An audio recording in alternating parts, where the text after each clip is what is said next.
Hi, എല്ലാവർക്കും നമസ്കാരം. ഞാൻ ഇന്ന് ഒരു ചെറിയൊരു കാര്യം പറയാൻ വേണ്ടി വന്നേ. ചെറിയ കാര്യം കഴിഞ്ഞ ദിവസം ഞാൻ ചിന്തിച്ചൊരു കാര്യമാണ്. കാരണം ഞാൻ ഇങ്ങനെ നമ്മളൊരു ട്രെയിനിങ്ങിൻ്റെ ഭാഗമായിട്ട് നമ്മൾ ഓരോ ആളുകൾ പേഴ്സണലായിട്ട് കൗൺസിൽ ചെയ്യുമ്പോൾ ഭൂരിഭാഗം ആൾക്കാരും ഒരു 80% ആൾക്കാരും പറയുന്ന ഒരു കാര്യമുണ്ട്. ജീവിതത്തിൽ അവർ വിചാരിച്ച മേഖലയിൽ എത്താൻ പറ്റിയില്ല, അല്ലെങ്കിൽ സ്വപ്നം കണ്ട ജീവിതമല്ല ഇത് എനിക്ക് കിട്ടിയത്, അല്ലെങ്കിൽ ഞാൻ ഇതുപോലത്തെ ഒരു ജീവിതമല്ല ഞാൻ വിചാരിച്ചത്. അപ്പോൾ അത് ഒരു 80% ആൾക്കാരും പറയുന്ന ഒരു പരാതിയാണിത്. അവർ എന്നാൽ ശരിക്കും പറഞ്ഞാൽ അവർ കഷ്ടപ്പെടുന്നുണ്ട്, വർക്ക് ചെയ്യുന്നുണ്ട്, അവരുടെ മേഖലയിൽ ഭയങ്കരമായിട്ട് അവർ ചെയ്യാൻ ശ്രമിക്കുന്നുണ്ട്. പക്ഷെ അവർക്ക് ആ ഒരു ഡിസൈഡ് ഔട്ട്കം അവർക്ക് കിട്ടാറില്ല പലപ്പോഴും. അപ്പോൾ അവരതുകൊണ്ട് തന്നെ അവർ വളരെ ഡിസാറ്റിസ്ഫൈഡ് ആണ് ലൈഫിനെ കുറിച്ച്. അപ്പോൾ ഇതിങ്ങനെ ഞാൻ ചിന്തിച്ചപ്പോൾ നമ്മളൊരു കമ്പാരിസൺ നടത്തിയപ്പോൾ സക്സസ്ഫുൾ ആയിട്ട് ആളുകളുടെ കാര്യം നോക്കുമ്പോഴും അവരും ഇതുപോലെ തന്നെ ഈ പറഞ്ഞ മേഖലയിലൂടെ കടന്നു വന്ന ആൾക്കാരാണ്. അവരും വളരെ ബുദ്ധിമുട്ടി, അവരും വളരെ ഹാർഡായിട്ട് അല്ലെങ്കിൽ വളരെ എന്താ പറയുക കഷ്ടപ്പെട്ട് ജീവിതത്തിൽ മുന്നേറി വന്ന ആൾക്കാരാണ് ഭൂരിഭാഗം ആൾക്കാരും. നമുക്ക് എല്ലാവർക്കും അറിയാവുന്ന കാര്യങ്ങളാണ്. അപ്പോൾ അങ്ങനെ കമ്പയർ ചെയ്യുമ്പോൾ ചിന്തിച്ചൊരു കാര്യം, എന്താണ് ഇവരെ വ്യത്യസ്തനാക്കുന്നുള്ളതാണ്. ഈ സക്സസ്ഫുൾ ആയിട്ട് ആൾക്കാർ അല്ലെങ്കിൽ ജീവിതത്തിൽ വിജയിച്ച ആൾക്കാരെ വ്യത്യസ്തനാക്കുന്നത് എന്താണെന്നുള്ളതാണ്. അതിൽ രണ്ട് കാര്യങ്ങൾ എനിക്ക് തോന്നി. ഒന്ന് ഈ വിജയിച്ച ആൾക്കാർ എക്സ്ക്യൂസ് കണ്ടുപിടിക്കാറില്ല എന്നുള്ളതാണ്. നമ്മളെല്ലാവരും എക്സ്ക്യൂസ് ഭയങ്കര കണ്ടുപിടിക്കുന്ന ആൾക്കാരാണ്. നമുക്ക് ജീവിതത്തിൽ എന്തും നടന്നില്ലെങ്കിൽ നമ്മൾ ആരെങ്കിലും എക്സ്ക്യൂസ് നമ്മൾ പഴിചാരും. നമ്മൾ സാധാരണ പറയാറുള്ളത് എന്നെ വേണ്ട രീതിയിൽ എന്നെ അച്ഛനമ്മയും പഠിപ്പിച്ചില്ല, അല്ലെങ്കിൽ എനിക്കൊരു സപ്പോർട്ട് എനിക്ക് കിട്ടിയില്ല, അല്ലെങ്കിൽ എനിക്ക് ജീവിത സാഹചര്യം വീട്ടിലെ സാഹചര്യം കൊണ്ട് എനിക്ക് തുടർന്ന് പഠിക്കാൻ കഴിഞ്ഞില്ല, അല്ലെങ്കിൽ ജോലി സ്ഥലത്താണെന്നുണ്ടെങ്കിൽ എൻ്റെ ബോസ് ശരിയല്ല, ബോസ് സപ്പോർട്ട് ചെയ്തില്ല. ഇനി ഒന്നും പറയാനില്ലെങ്കിൽ ഇവരെന്ത് ചെയ്യും? നാട്ടിലെ പഞ്ചായത്ത് പ്രസിഡൻറ്റിനെയോ അല്ലെങ്കിൽ ഈ പറഞ്ഞ നമ്മുടെ മുഖ്യമന്ത്രിയോ പ്രധാനമന്ത്രി ആരെ കുറ്റം പറഞ്ഞിരിക്കും. അപ്പോൾ നമ്മളെല്ലാത്തിനും എക്സ്ക്യൂസ് കണ്ടുപിടിക്കുന്ന ആൾക്കാരാണ്. അപ്പോൾ സമ്പന്നരായ ആൾക്കാർ അവർ എക്സ്ക്യൂസ് കണ്ടുപിടിക്കില്ല എന്നുള്ളതാണ്. അവരുടെ കാര്യങ്ങൾ ഭംഗിയായിട്ട് ചെയ്യുന്നുള്ള. രണ്ട്, ഞാൻ മനസ്സിലാക്കി മറ്റുള്ള കാര്യം എന്ന് പറഞ്ഞു കഴിഞ്ഞാൽ വിജയിച്ച ആൾക്കാർ അർജൻസി ക്രിയേറ്റ് ചെയ്യുമായിരുന്നു. അവരിൽ ഒരു സെൻസ് ഓഫ് അർജൻസി ഉണ്ടായിരുന്നു.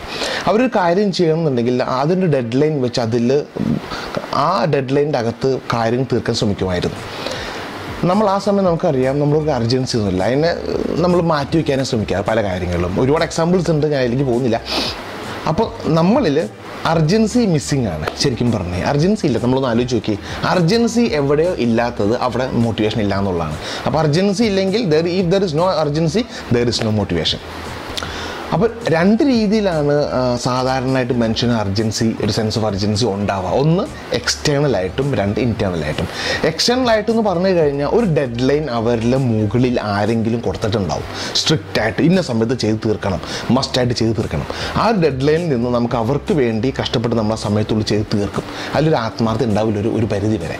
നമ്മൾ ഇപ്പോൾ ജോലി സ്ഥലത്ത് തന്നെ ബോസ് പറയും 4 മണിക്ക് മുമ്പ് എനിക്ക് ആ ഫയൽ എൻ്റെ ടേബിളിൽ കിട്ടണം എന്ന് പറയുമ്പോൾ നമ്മളത് കഷ്ടപ്പെട്ട് എങ്ങനെയെങ്കിലും 4 മണിക്ക് മുമ്പ് ചീത്ത കേൾക്കാതിരിക്കാൻ അല്ലെങ്കിൽ നമ്മുടെ റേറ്റിംഗ് കുറയാതിരിക്കാനോ നമ്മളൊരു പക്ഷേ ചെയ്യും. രണ്ടാമത്തെ അർജൻസി എന്ന് പറഞ്ഞാൽ ഇൻറ്റേർണൽ അർജൻസിയാണ്. ഇൻറ്റേർണൽ അർജൻസി എന്ന് പറഞ്ഞാൽ ഉള്ളിൻ്റെ ഉള്ളിൽ നിന്ന് അവനൊരു തോന്നലാണ്, എനിക്കിത് ചെയ്ത് തീർക്കണം, എനിക്ക് ഇന്ന സമയം കൊണ്ട് എനിക്ക് ചെയ്ത് തീർക്കണം, എനിക്ക് ജീവിതത്തിൽ ഉയരണം എന്നുള്ള ശക്തമായിട്ടുള്ള ഒരു ഫയർ ഉള്ളിലുണ്ടാകും, ഒരു അർജൻസി ക്രിയേറ്റ് ചെയ്യാൻ വേണ്ടി. അപ്പോൾ ഇന്ന് സംസാരിക്കാൻ പോകുന്നത് 4 കാര്യങ്ങളാണ് സെൻസ് ഓഫ് അർജൻസി ക്രിയേറ്റ് ചെയ്താൽ ജീവിതത്തിൽ വിജയിക്കാൻ പറ്റും എന്നുള്ളതിനെ കുറിച്ചുള്ള ഒരു 4 കാര്യങ്ങൾ മാത്രമാണ് ഇന്നത്തെ നമ്മുടെ വീഡിയോ. എല്ലാവർക്കും എൻ്റെ വീഡിയോയിലേക്ക് സ്വാഗതം. ഞാൻ രാകേഷ് അമ്പാട്ട്. അപ്പോൾ സെൻസ് ഓഫ് അർജൻസി ക്രിയേറ്റ് ചെയ്യാൻ വേണ്ടിയുള്ള ആദ്യത്തെ കാര്യം സെറ്റ് എ ഗോൾ. ഒരു ഗോൾ സെറ്റ് ചെയ്യുക എന്നുള്ളതാണ്. ഭൂരിഭാഗം ആൾക്കാർക്കും ഗോളില്ല. ഒരു 80% ആൾക്കാരെ നോക്കിക്കഴിഞ്ഞാൽ വ്യക്തമായിട്ടൊരു ലക്ഷ്യമോ അല്ലെങ്കിൽ ഒരു ഗോളോ അവർക്ക് ഇല്ല എന്നുള്ളതാണ്. അതുകൊണ്ട് തന്നെ അവരെല്ലാവരും ഒഴുക്ക് വെള്ളത്തിൽ പൊങ്ങുതടി പോലെയാണ്, അവരിങ്ങനെ ഒഴുകി പോവുകയാണ് ചെയ്യുക. അപ്പോൾ അവർക്ക് വ്യക്തമായിട്ടൊരു ഗോളില്ല.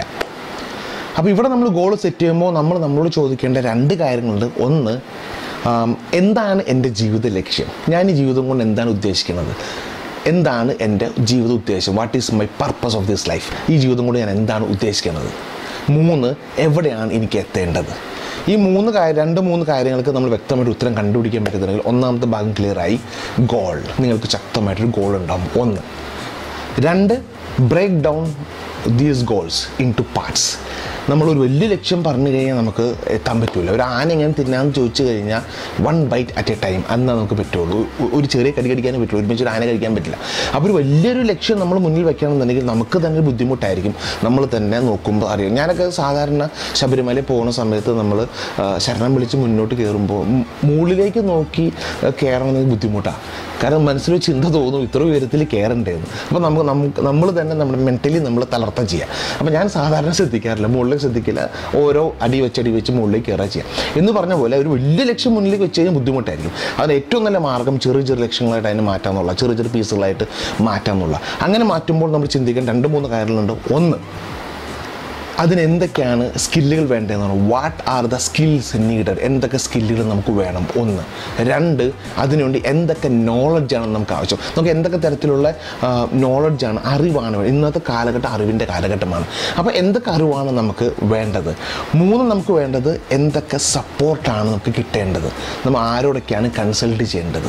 ഈ 2-3 കാര്യങ്ങൾ നിർബന്ധമായിട്ടും ചെയ്തിരിക്കുകയാണെന്നുണ്ടെങ്കിൽ രണ്ടാമത്തെ ഭാഗമായിട്ടുള്ള പീസായിട്ട് പാർട്സായിട്ട് ചെയ്യേണ്ട കാര്യങ്ങൾ, ഗോൾ നമുക്ക് ചെയ്യാൻ പറ്റും എന്നുള്ളതാണ്.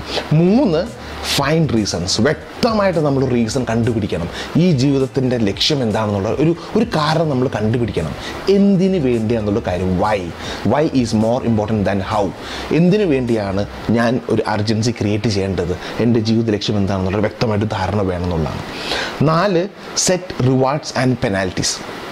നമ്മൾ നിർബന്ധമായിട്ടും ജീവിതത്തിലൊരു ലക്ഷ്യം സെറ്റ് ചെയ്ത് കഴിഞ്ഞ് നമ്മൾ ആ ലക്ഷ്യത്തിൽ എത്തിക്കഴിഞ്ഞാൽ നമ്മൾ കൈയെടുത്ത് വേണമെങ്കിൽ ഒന്ന് പുറത്തടിക്കാം. Very good, you did it, I did it, I done this എന്ന് നമുക്ക് പറയാൻ പറ്റണം. റിവാർഡ്സ്. അതേപോലെ തന്നെ നമ്മൾ ചെയ്യാൻ പറ്റിയില്ലെങ്കിൽ പെനാൽറ്റി എന്തെങ്കിലും സെറ്റ് ചെയ്യണം. അതായത് ഇന്ന കാര്യം ഞാൻ ചെയ്തില്ലെങ്കിൽ ഞാൻ വൈകുന്നേരം വീട്ടിൽ നിന്ന് ഭക്ഷണം കഴിക്കില്ല, അല്ലെങ്കിൽ അന്ന് ഞാൻ പട്ടിണി കിടക്കും. ഞാൻ പണ്ട് ഞാൻ നേരത്തെ ഒരു പുസ്തകത്തിൽ വായിച്ചാണ്. ഒരു മോട്ടിവേഷൻ സ്പീക്കറാണ് അദ്ദേഹം വാക്യൂം ക്ലീനർ സെയിൽസ് സമയത്ത് എല്ലാ ദിവസവും ഒരു സെയിലിംഗ് നടത്തുമായിരുന്നു. അങ്ങനെ ഒരു ദിവസം ഒരു സെയിൽ നടക്കാത്ത ദിവസം അയാളൊരു തീരുമാനം എടുത്തു, ഇന്ന് ഞാൻ വീട്ടിൽ പോകില്ല. അപ്പോൾ അദ്ദേഹം എടുത്ത തീരുമാനം വളരെ ശക്തമായിരുന്നു. ഞാൻ ഇന്ന് വീട്ടിൽ പോയില്ല, ഞാനൊരു സെയിൽ നടത്തിയതിന് ശേഷമേ വീട്ടിൽ പോകുള്ളൂ. അന്നത്തെ ദിവസം റെയിൽവേ സ്റ്റേഷനിൽ പോയി കിടന്നുറങ്ങി. പിറ്റേ ദിവസം രാവിലെ ഇറങ്ങി ഫസ്റ്റ് സെയിൽ ക്ലോസ് ചെയ്തതിന് ശേഷമാണ് വീട്ടിലേക്ക് പോയത്. അപ്പോൾ അങ്ങനെയുള്ളൊരു പെനാൽറ്റീസും റിവാർഡ്സും നമ്മൾ സെറ്റ് ചെയ്യാൻ പറ്റുന്നുണ്ടെങ്കിൽ നമുക്കൊരു വീറും വാശി ഉണ്ടാവും ജീവിതത്തിൽ. ഈ പറഞ്ഞ 4 കാര്യങ്ങൾ. 1, നമുക്ക് വ്യക്തമായിട്ടൊരു ഗോൾ ഉണ്ടാവണം ജീവിതത്തിൽ. You set a goal in your life. ഒരു ലക്ഷ്യവും ഉദ്ദേശവും വേണം.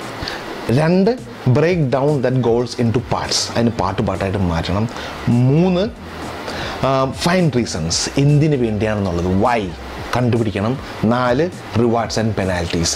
ഈ 4 കാര്യങ്ങൾ ഉണ്ടെങ്കിൽ ഒരു പരിധി വരെ ജീവിതത്തിൽ നമുക്ക് മുന്നോട്ട് പോകാൻ പറ്റും, മുന്നേറാൻ പറ്റുന്നുണ്ടാവും. അപ്പോൾ ജീവിതം വളരെ സുന്ദരമായിരിക്കട്ടെ. ഈ പറഞ്ഞ 4 കാര്യം നിങ്ങൾക്ക് ഇഷ്ടപ്പെട്ടു കാണും എന്ന് ഞാൻ വിചാരിക്കുന്നു. 4 കാര്യങ്ങൾ നിങ്ങളുടെ ജീവിതത്തിൽ പ്രാവർത്തികമാക്കുക. സുന്ദരമായിട്ടുള്ള ശക്തമായിട്ടുള്ളൊരു ജീവിതമാണ് നിങ്ങൾക്കുണ്ടാകാൻ പോകുന്നത്. അതുകൊണ്ട് ഈ 2019 വർഷത്തിൽ നമ്മൾ കുറച്ച് റെസൊല്യൂഷൻസ് നിങ്ങൾ പ്ലാൻ ചെയ്തിട്ടുണ്ടാവും.